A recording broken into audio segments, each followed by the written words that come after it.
Sir! Hi. Excuse me, sir. We're doing a documentary. We were wondering if you could tell us anything about Friedrich Nietzsche. I'm not really good with names. Do you have a picture of him? Yeah. Get the picture. I don't know. He looks an awful lot like my math teacher. Well, can you tell us anything about him? Well, he likes Star Trek. He likes to go home at night and factor. He fishes. Wait. My math teacher or that No. Friedrich Nietzsche. Well, his name does rhyme suspiciously with peachy. So like. Okay, you know what? Just hold on. All right, get the notes. Come with us a porch. Come on the porch.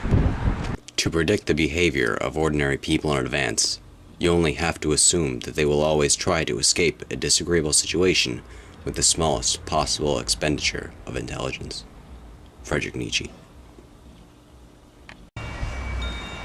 Friedrich Nietzsche, often said to be one of the first existentialist philosophers, he lived in Germany in the late 19th century, where his teachings, which questions the very foundations of Christianity, inspired such revolutionaries, poets, authors, and many others who had an impact on history. Insanity in individuals is something rare, but in groups, parties, nations, and epochs, it is the rule. Friedrich Nietzsche. Sir, excuse me, sir. Oh. Sir, hi, I see you there. Hi, we're working on a documentary. I'm wondering if you could tell us anything about Friedrich Nietzsche. Fuji? Nietzsche? Where do I get one of those? No, sir. He was a German philosopher. I think I'm happy with my current cable provider. No, sir. He German philosopher. After graduating from Schulpforta, Nietzsche entered the University of Bonn in 1864 as a theology and philology student, and his interests soon gravitated more exclusively towards philology, a discipline which then centered upon the interpretation of classical and biblical texts. Momentous for Nietzsche in 1865 was his accidental discovery of Arthur Schopenhauer's The World as Will and Representation in a local bookstore. He was then 21.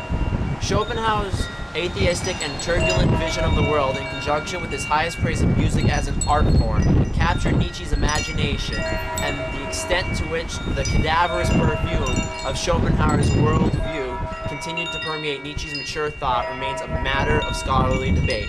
After discovering Schopenhauer, Nietzsche read F.A. Lane's newly published... Okay, wait, hold on. You're great. Can we go somewhere a little less windy?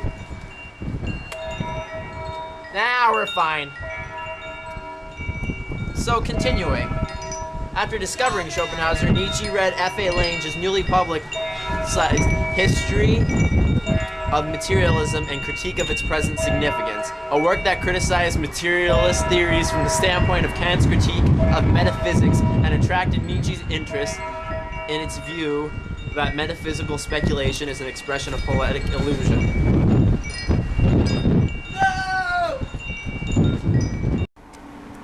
Digressions, objections, delight and mockery, carefree mistrust are all signs of health. Everything unconditional belongs in pathology. Friedrich Nietzsche. Oh, you know, my grandfather used to tell me stories about him. Yeah, that brings back some memories. He used to take me fishing a lot. There was a nice field where a stream Friedrich ran Nietzsche through. used to take you fishing? Oh, no, my grandfather used to take me fishing. Yeah, there was a nice field where a stream ran through. No, sir, can you... I'm getting to it, calm down. And, he used to tell me a lot of stories about him.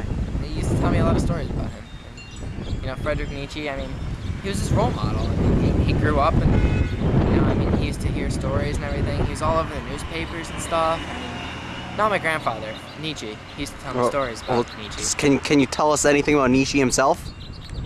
Well, you know, it was a really long time ago. I was more... I always got the hook stuck in my hand, and I had I was catching... Sir, did your fish. grandfather even tell you about Nietzsche? Yes, actually. He, Can you tell us anything about Nietzsche? His name rhymes with peachy. Battle not with monsters, lest ye become a monster. And if you gaze into the abyss gazes also into you. Friedrich Nietzsche. Now, here's a recap on all the things you didn't learn in this video. Friedrich Nietzsche wrote that Western society had put too much stress on such ideas as reason, democracy, and progress.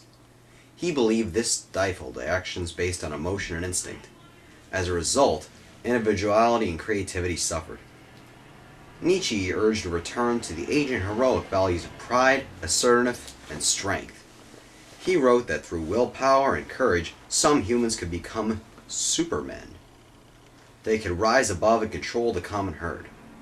His ideas attracted growing attention in the 20th century and had a great impact on politics in Italy and Germany in the late 1920s and 1930s.